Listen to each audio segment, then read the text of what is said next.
Good evening. I am, those who don't know me, I'm Linda Barr, President of Temple Israel, and calling louder, okay. Thank you, getting orders from all sides here. Calling this meeting of the annual meeting of the Temple Israel congregation to order. We're going to begin with opening anthems. First, the American anthem, followed by a prayer for Israel, and then the Israeli anthem.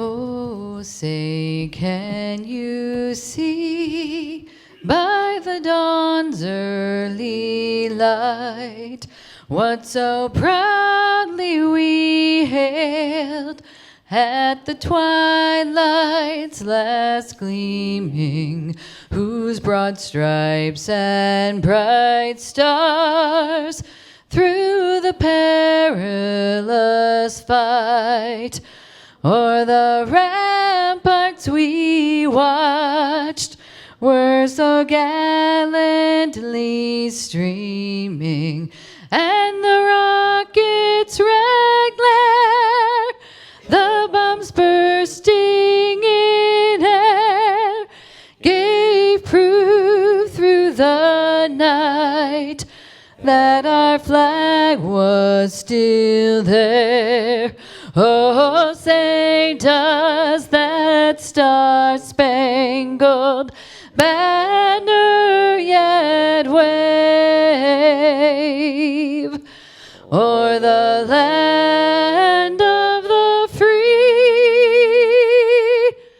and the home of the brave?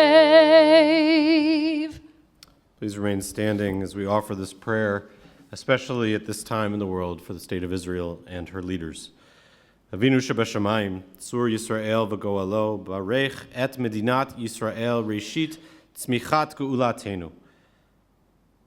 God, you who are high above all nation states and peoples, Rock of Israel, the one who has saved us and preserved us in life, bless the state of Israel, first flowering of our redemption. Be her loving shield, a shelter of lasting peace. Guide her leaders and advisors by your light of truth. Instruct them with your good counsel. Strengthen the hands of those who build and protect our holy land, and deliver them from danger. Crown their efforts with success, as we pray that you grant peace to the land, lasting joy to all who live there, as we say. Amen.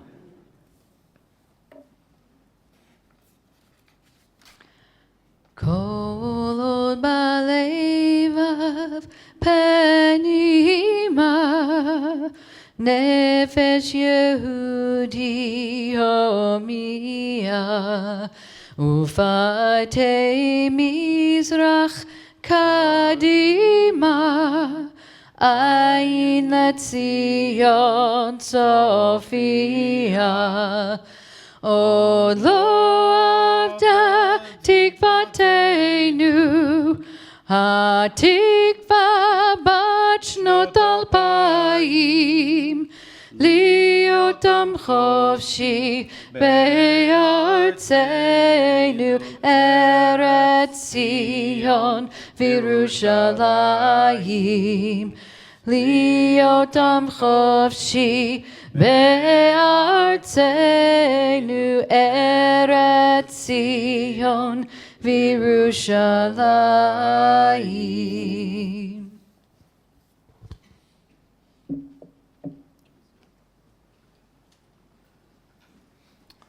Thank you, Rabbi Cantor. Welcome, and on behalf of the Board of Trustees, thank you to all of you for coming here tonight, engaging with your board and fellow members. Many of you routinely come to these annual meetings, and for that we are grateful. For those who are attending their first annual meeting, welcome, and we welcome your engagement and enthusiasm. Tonight we end one board year and begin another. Not to be confused with our fiscal year, which starts next month, our calendar year, which started in January, our religious school year, which starts in September, and our Hebrew year, which starts in October, okay? We are a tribe of many calendars. Depending on your vote, we will also say goodbye to 4 valued board members and welcome 4 new board members. As president, I am grateful for an engaged, diligent, and thought-provoking board and committee chairs. All of you, as lay leaders of this congregation, have made serving as president not only easy, but fulfilling. This year, as a board, we tried something new. For the first half of each board meeting, we discussed solving a problem or a topic of interest that board members need to know. These topics provided the framework of our work as a board all year long.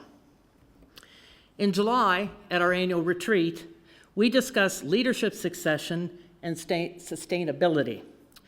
Our current model, with particularly the president and exec board spending countless hours on Temple Business Weekly, cannot be sustained into the future. Younger future leaders have made it clear that they cannot commit to that model, nor should it be necessary. We have a ways to go on this topic because it is a big one. This year, we will continue to look at ways to make changes to leadership roles, including how leadership engages with staff.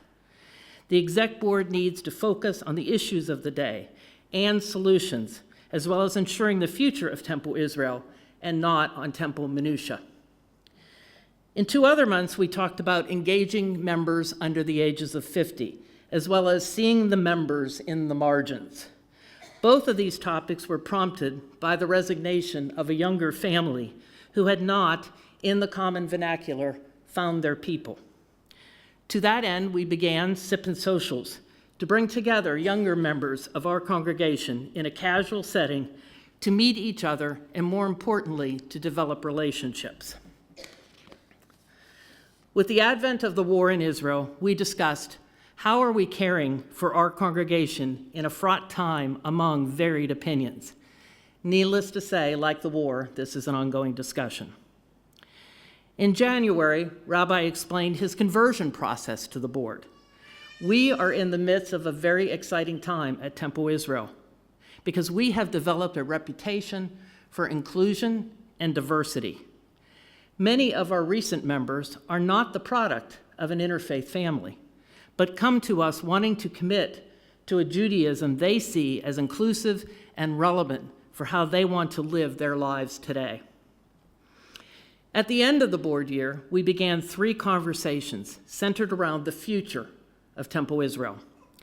We began with the topic going forward, growth mentality or fixed mentality. These phrases, growth mentality and fixed, or sometimes it's referred to as survival mentality, are topics currently being discussed in a variety of venues from boardrooms to corporations. They are even being discussed in schools, as Rabbi found that month when he had a conversation with his son Ezra. Got it? Whoops, go back. Oh, we're just not in a good spot, are we? Can you help me? Okay. You can take this out on the vote. Aye. So he was talking with Ezra, and Ezra said, "Oh, I know about that. We're learning about that in school." And he said a growth mindset tries new things and says, "I can't do this yet." A fixed mindset does not try new things and says, "I can't do this at all." We very, very much need to be in a growth mindset. And we need to be looking at the future each and every day in each and every board meeting. Said more starkly, if an institution is not growing, evolving to fit the times and the people, and changing, then quite simply, it's dying. The second of this 3-part series, we talked about the fact that Temple Israel will be celebrating its 160th anniversary starting this fall.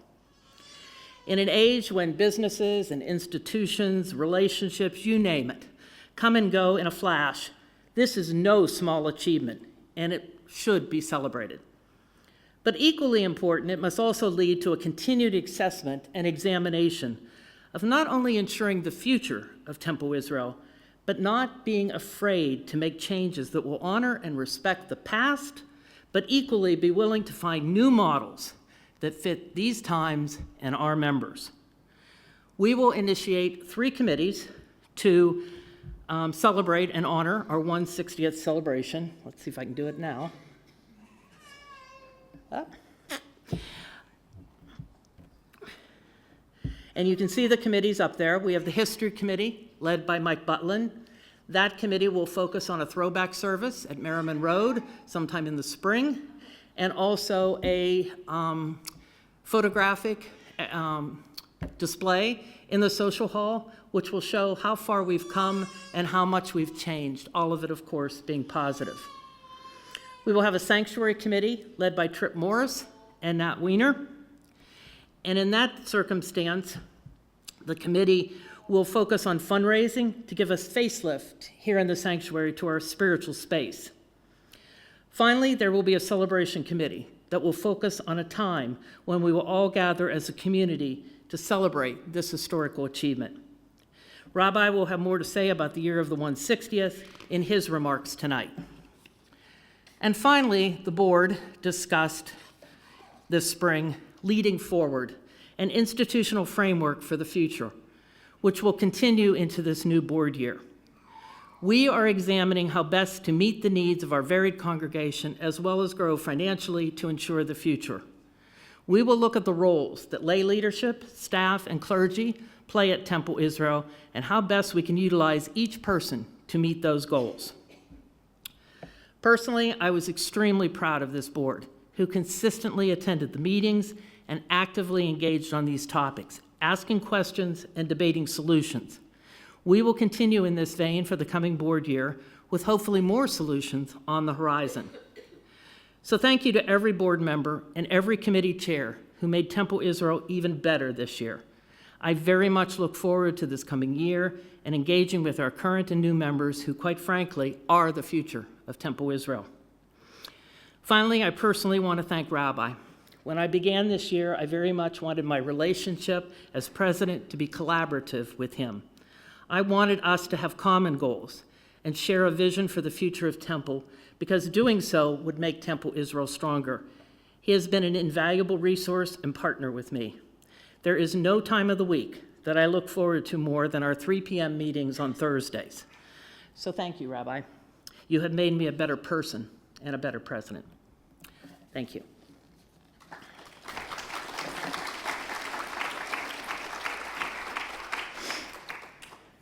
Greg McMains our treasurer was unable to be here tonight as he is out of the country. So I will give the treasurer's report on his behalf. All right, these are the salient points here and I'm gonna do this because the print's too small for me.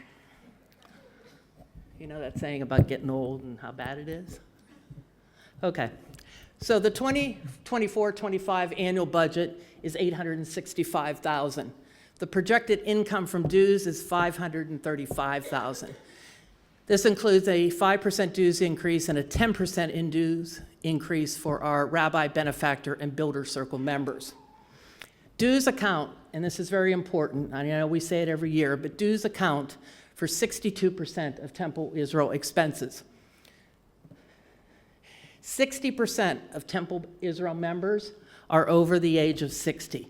That's worth noting because that will impact our future going forward, and we have to adjust for that age difference in our members of only 40% being under the age of 60. We have 356 family units. We're up 1 family unit from last year. The cost per family unit to operate Temple Israel is $2,190. The projected donations from several generous members adds $80,000 to our revenue, and the projected income from facility rentals, fundraising, and miscellaneous fees adds another $34,500 to our budget. The religious school income is $42,300. There are no fee increases this year in the religious school. The religious school budget is $105,840 with projected 89 students. And what you have to understand is obviously there is a discrepancy between the $105,840 and $42,300. We support the religious school, and it does not pay for itself out of the fees. The endowment and tribute funds will be used to cover the shortfall of approximately $155,000, which is not unusual. Up to 5% is standard procedure to take out of endowment.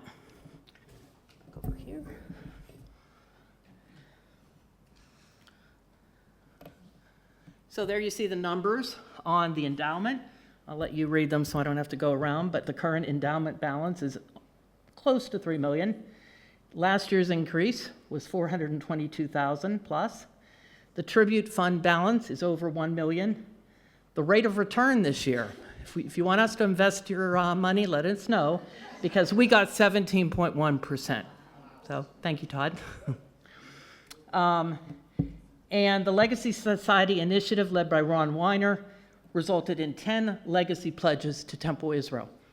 So we're not hastening anyone's death or demise, but when that happens, and we hope it's a very long time for those that have given, we will profit from people's generosity. And we thank those individuals very, very much. We also are making some security upgrades. Right now, we are going to put an additional exterior camera, which will then complete the 360 view of the building. It's going to be focused on a slice of the Mishkan. We also are putting an additional camera for the religious school wing. Whoa. And we're improving the barrier locks in the religious school wing, as well as what I call yellow safe rooms. If you walk around the building, you'll see yellow dots. They're in offices, they're behind in the green room, family room, things of that nature. Those are rooms that don't have windows generally, and that can be secured with locks that we have now, although these night locks we're going to be purchasing are even better and more quickly installed if there is an unfortunate incident. We will continue a police president and all temple events, services, religious school sessions, Hebrew classes, and teen nights. That is a given.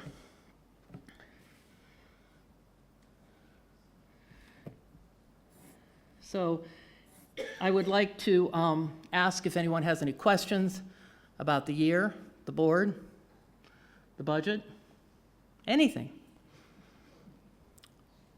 Yes? Is Shiloh the youngest member? Is Shiloh the youngest? No, sorry. The youngest member to be possibly ever at an annual meeting. Oh, yes, boy, see.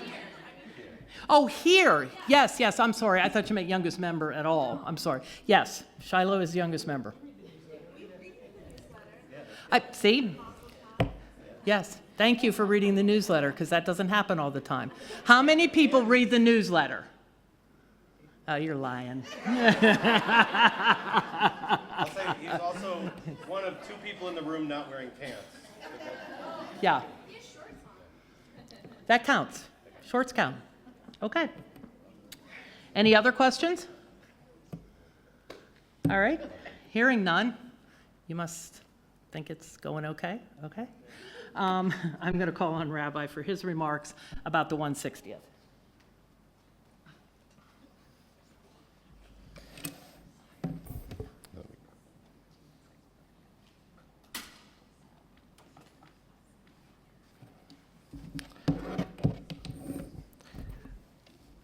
As we've been planning, you may or may not be aware that we often choose a theme for the year. And as we were talking many months ago, I want to say it was even before October 7th, since that seems to be another one of those dates where there is a before and an after.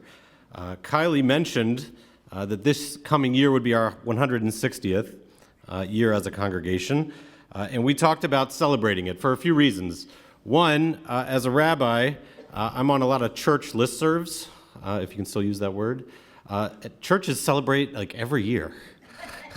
So some people have said, well, 160th, that's not like the same as 150 or 175 or 200. I promise you, go knock on any church. Every year, Founders Day, they celebrate what you're welcome to do, they celebrate their clergy's birthday. There's it's like Wednesday. Every day is a celebration. So we could use a little more celebration. That was before October 7th. We thought it would just be a fun theme for the year to take the opportunity to look back through our history, which we're very proud of, and thankfully, because of a lot of people's work, we have incredible archives, and there's incredible people. Earlier, just a few months ago, somebody handed me a cookbook from our synagogue from 75 years ago. It's amazing what people have held on to and what you can learn. But now we're in a post-October 7th world.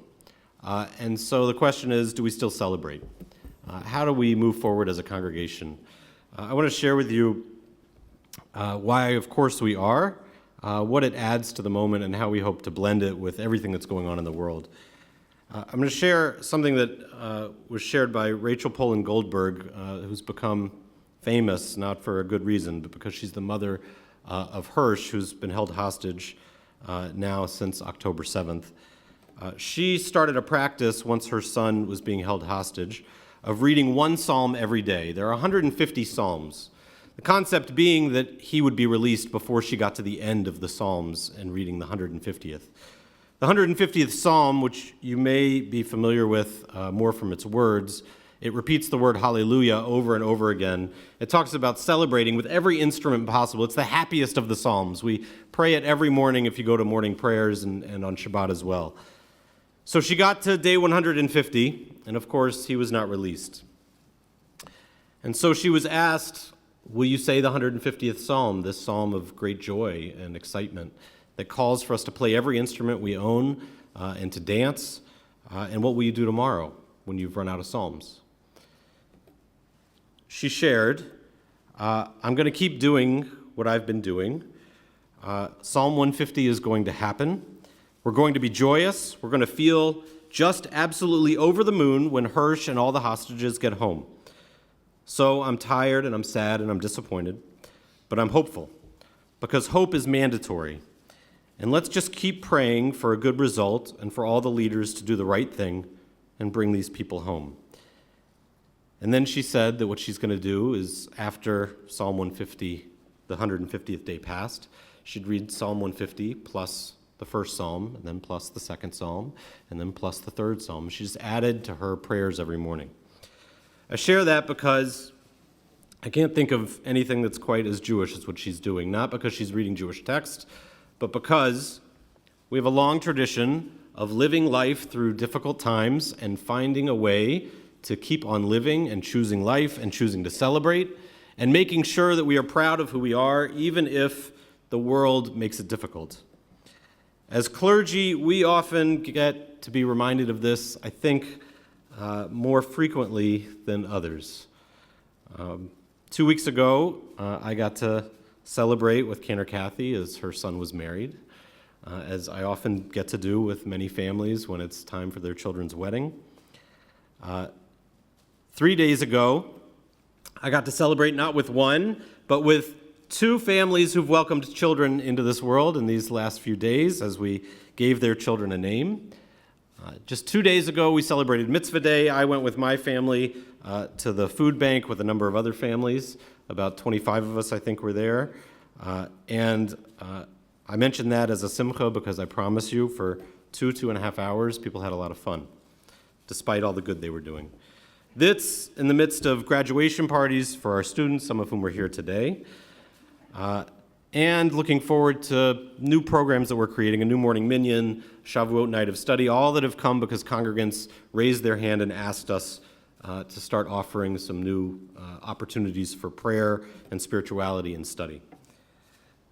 Too often, our suffering is shared broadly, and we all know about it, and our celebration, our joys, are shared privately, in people's homes, in private ceremonies. Not enough joy and celebration is shared in this room. And so now, our 160th year becomes an opportunity to share as a congregation more and more of our joy, our celebration, even in the midst of scary times, times that are likely to not improve overnight. In the midst of waiting for hostages to be returned, we'll still continue to practice our Judaism, to sing together, to pray together, to share joy. And so we're going to celebrate in the midst of whatever the world gives us. I want to share 2 quick points on what fun we might have. One is, I went into our archives and found this nice little tidbit. It is a recording of when our congregation was found, was the founding moments. The map is drawn by hand to scale. It doesn't say who drew it, I don't think. But it reads as follows. On Sunday morning, April 12th, 1865, a group of men met in Akron to establish the Akron Hebrew Congregation. At virtually the same moment, 375 miles to the southeast, at Petersburg, Virginia, General U.S. Grant started the Union Army forward against Robert E. Lee's Confederate Army, which had been under siege, defending their capital, Richmond, for almost a year. Grant's push was successful, and exactly 1 week later, Lee was forced to surrender at Appomattox Courthouse, effectively ending the Civil War. And then they drew a beautiful map, to scale, might I say. So our congregation was founded in the midst of the Civil War to do exactly what, in perhaps a smaller way, we will do this year. That's the history. The present is to live in the moment, to celebrate joy with each other, the baby namings, the weddings, the times in which we get to see all the different faces of our people. And the future, which this picture, which some people were in, who, I don't know, are any of them in the room? Some of the parents are in the room. This is a picture sent last week. It's a picture of our 8th graders from 2 different school districts who happened to be in D.C. at the same time, who found each other at the Lincoln Memorial and chose to take a picture together. Now, not to over-dramatize anything here, but I think it says a lot that our kids snuck away from their own trips somehow, that they found each other, they knew each other were there because they're connected with each other all the time, and they knew that all of us, they didn't know we'd be sharing it here, but they're wise enough to kiss up to their parents well and share pictures of their Jewish friends seeing each other in Washington, D.C. Our future is, as our mission statement says, finding a way to connect people to each other so that we can continue to connect with Torah, we can continue to connect with our world, so that we can continue to connect with whatever is sacred among us. And so that is what we hope to celebrate in this year ahead, our 160th anniversary, both the past, the present, and a bright future that we have ahead.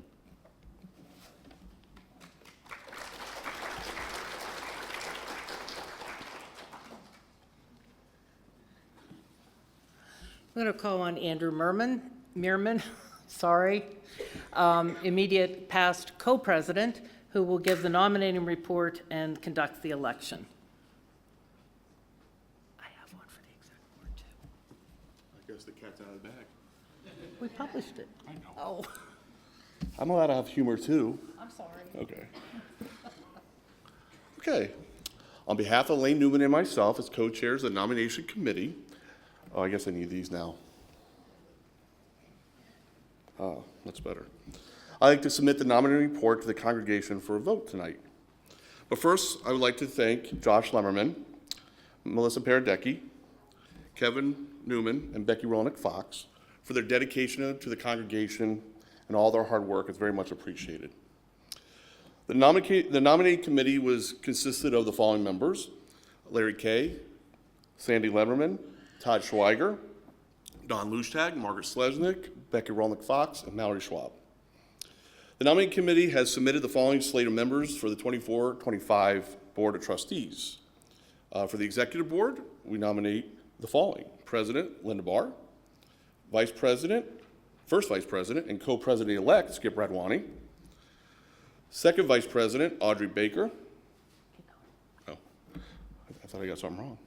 Oh, okay. Treasurer and co-president-elect Greg McMains, and Secretary Mike Butlin. And the following have been nominated for a 3-year term: Rick Spector, Hugh O'Neill, Sarah Semino, and Jenna Lanier. We bring this to the board, to the congregation for a vote tonight. If there are any questions, I want to bring it to a vote. Seeing no questions, all in favor? Aye. Opposed? Abstained? So passed. Okay. Thank you very much. Thank you, Andrew. As Andrew indicated, we have 4 members going off of the board this year. The first is Kevin Newman. He served 3 years on the board and was also on the security committee. As I call your name, and I don't think Kevin's here, but as I call your name, please come forward. Josh Lemmerman, served 9 years on the board. He was board secretary and also the bylaws committee chair. Melissa Podorodecki, who I know is out of town, served 10 years on the board. It's kind of like the mafia, once in, never out. As board secretary, second VP, religious school committee chair, and ritual and worship committee. And the last but not least is Becky Rolnick Fox, who served 6 years on the board, was youth and family engagement chair, and has also undertaken a special project regarding leadership sustainability that she'll be working on this coming year. So thank you, I get 2 of you, and I have something for you.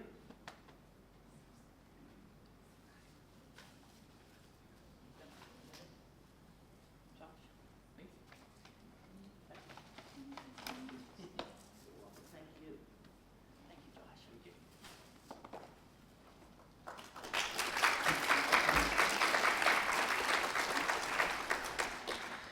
Next item on the agenda is the awarding of the Epstein Scholarship. The individuals receiving this scholarship award know about this because they were told at the confirmation dinner that we held after confirmation services in April. They are Lillian Gottlieb and Logan Mayaves, if you'd come forward.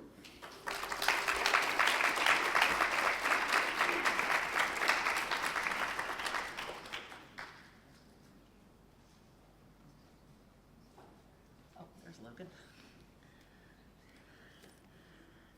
Logan? And I gave you your checks, and now come and tell us what you're going to do with the rest of your life. Hi, I'm Logan Mayaves. I just graduated high school from Archbishop Hoban. I plan to go to Kent State in the fall and study zoology to eventually become a zookeeper. And is there there's a particular cat that you like, right? Yeah. What is it? Come on. They're called palace cats. They live out in Siberia. They look very grumpy, but they're very cute, and I want to work with them when I eventually become a zookeeper. He'll probably be bringing one home, so. Thank you, Logan. And Lily? And you can do the same. How's that? Okay. Hi, I'm Lily Gottlieb. I plan to attend Miami University this fall. And I'm going to study finance and foreign languages, and then I'd like to continue on to law school and become a lawyer. Oh, no. I didn't know that. Give me back the check. And that's Miami of Ohio, because the scholarship requires that the winners attend a law school. Geez, now you got me fixated on that. I'm starting to have PTSD. Requires them to attend a school in Ohio. All right. Now, we have something special coming up next. It's the awarding, and it's the inaugural awarding of the Goldenberg Education Fund Scholarship. And I'm going to call Karen, Grace, and Sophie Goldenberg.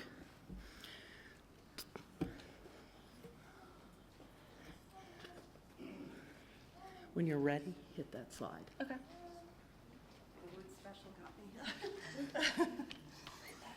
Hi, good evening.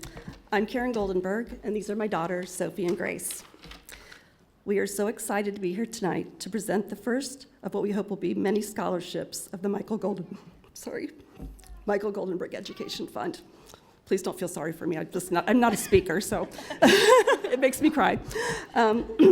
As a family, we have been members of Temple for approximately 30 years. Michael was a member of the Temple Board, served as co-chair of the Education Committee, and was awarded Volunteer of the Year, just to name a few of the ways in which he was dedicated to Temple over the years. Michael was diagnosed with cancer in June of 2017. Shortly after he was diagnosed, our dear friend Bruce Sake talked with him about wanting to start this fund in his honor. Michael was very humbled by Bruce's very kind gesture. Thank you to all who have donated and helped get this fund going. Unfortunately, Bruce couldn't be here tonight, but we certainly want to thank him for all he did for Michael and for the fund. We are so happy to be awarding $1,000 scholarships tonight to 2 very deserving applicants. So you can come up when we call your name. Hannah Hoffman.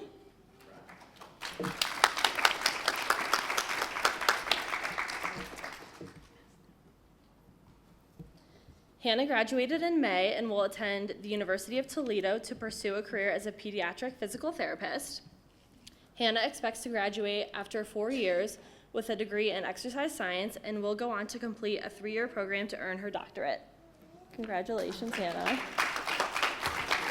You can stay up. Yeah. Just if we got anything wrong, let us know.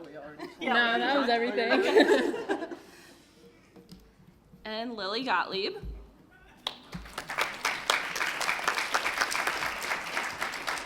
So I know we already heard a little bit about Lily, but hopefully we get everything right. Lily will be attending Miami University and studying finance and foreign language. Lily was admitted to the Farmer School of Business and is hoping to be able to study abroad during her college career. Congratulations, Lily. Congratulations to Hannah and Lily. We are so excited that you're our very first recipients of the scholarship.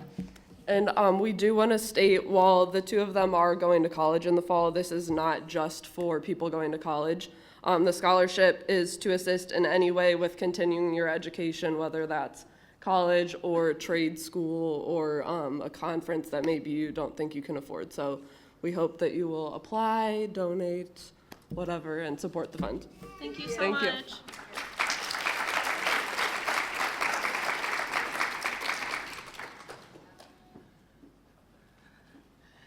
All right, moving right along. Next up on the agenda is our Volunteer of the Year, and this year there were two because they were both equally worthy of being co-volunteers of the year. The first Volunteer of the Year is Becky Rolnick Fox. Is she? She went to the bathroom. Oh, of course. Okay, well, I'm gonna, I'm not sure what to do because I can go back, right, on my slides? Okay, so I am gonna announce the second Volunteer of the Year until Becky comes from the restroom, and that is? That's back.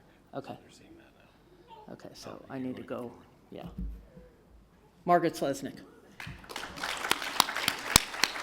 So let me say this as Margaret makes her way up here. She is the chair of the fundraising committee this year, and she is the chair of Laugh-A-Lujah, which is being held in July.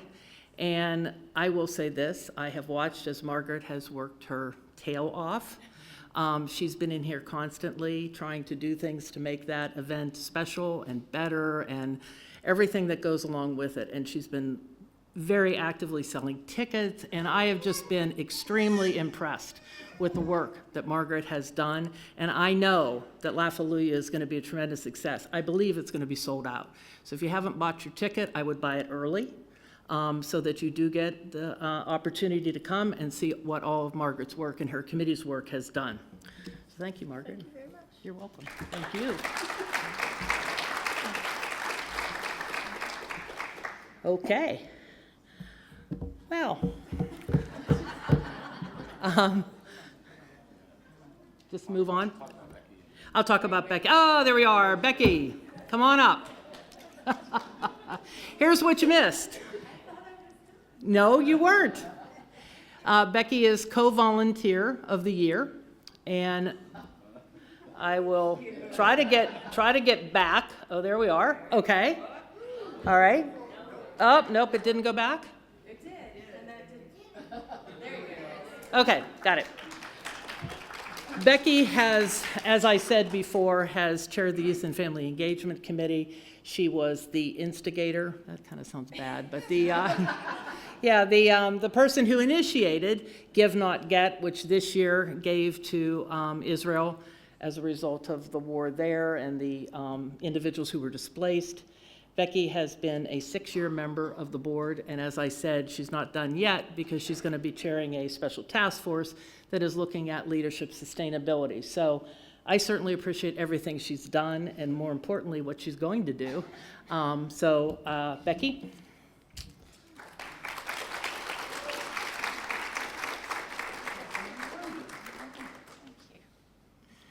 All right. Now, yeah, do you have to go again?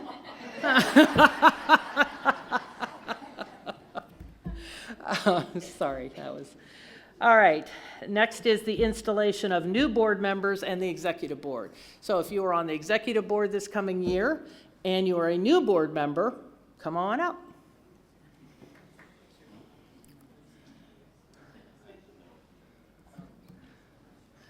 Hugh, Jana, Mike, Sarah, Skip, Rick. Okay, all four here. Then we got Skip, Andrew. Oh, we'll stand here. Why don't you stand on this side? Because everybody's going to come up in a second. I know. You already made your first mistake. You're not even on the board yet. This is what happens.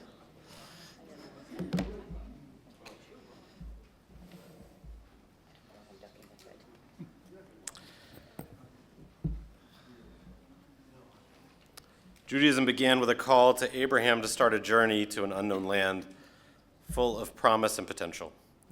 Each one of you has traveled your own individual journey to reach this point. For some, it's been a journey which has involved many stops along the way, many meetings for our religious school, meetings in our finance committee. Some of you are board members before you join our executive board. Some of you have come to this position by sharing in the life cycle events of your loved ones when they've passed away, when new children have been born. You've become a part of our congregation in a way that life has made this a path for you, and you come to share more of that now as leaders. For some, it's a journey which began not very long ago as you sought out a new community and we sought fresh ideas from a new perspective. For some of you, you have been members of this congregation since you were born. But for all of you, it's a journey you've taken as individuals, often sacrificing time with family or career for the greater good of our Temple Israel community. Today, we thank first your families for sharing you with us, and we honor the commitment that you have made. And we ask you to lead us on a journey of promise and potential. We ask now that the entire Temple Israel board join them on the bima as we'll offer a blessing and a charge for all members of our board as you lead us into this next year.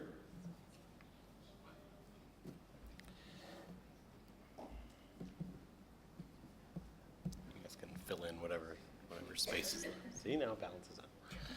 That's good. We, the members of Temple Israel, call upon you to be a blessing for this sacred community. Be a blessing as you share with us a vision of community, guiding us into our 160th year. Be a blessing to those who feel that they are strangers in our building. Remind them that they belong here. More importantly, that they are not alone in whatever simchas they celebrate or struggles they face if they are a part of Temple Israel. Be a blessing as you keep us focused on the sacred, on what is truly important in our lives and to our community. Sometimes that will be a decision about which carpet to purchase for the sanctuary. Sometimes it will be a decision about staffing, finances. But remember that the greatest blessings you will offer are those that honor the people who trust us and you to make this their Jewish home. Be a blessing as you enter into a sacred covenant with our tradition as a guide and our history as a foundation for the future. Be a blessing as you inspire us and lead us, protecting the interests of us individually and as a community. God, we ask that your blessing be on these leaders who've been elected to serve our congregation. Instill them with insight and understanding, perseverance, as well as patience. Inspire them to work together in pursuit of our community's greatest aspirations, even as they watch over its daily needs. God, we are thankful for the dedication and giving spirit that bring these men and women before you. Prepare to devote their energies to your service and to the benefit of us all. We invite the congregation to rise now as we share the priestly benediction over our incoming board. Yivarechecha Adonai v'yishmerecha. May God bless you and keep you. Yair Adonai panav elecha v'chuneka. May God's presence be with you and be gracious unto you. Yisa Adonai panav elecha v'yasem lecha shalom.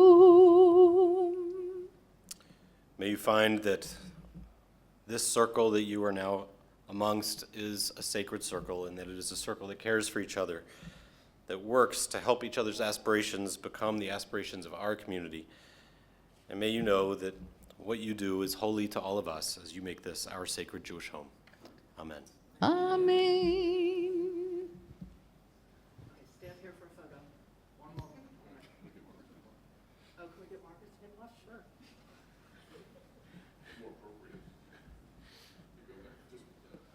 Okay, got it. Okay, so we only have, before we adjourn, we will have one more order of business, and for that, I want to call on my co-president for the evening, Paul O'Neill.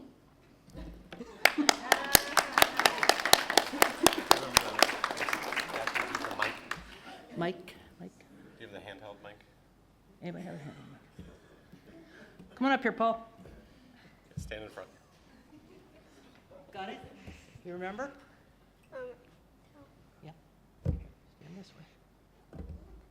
You're good. Okay. There's an ice cream truck outside. There's an ice cream truck outside, and all the ice cream is for free.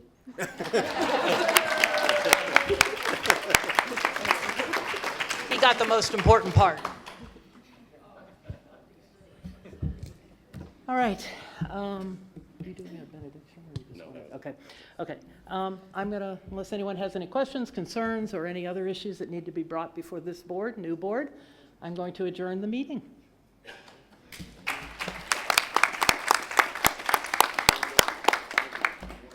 Yes, yes. Everyone stay, Margaret, wait. Board members, stay here.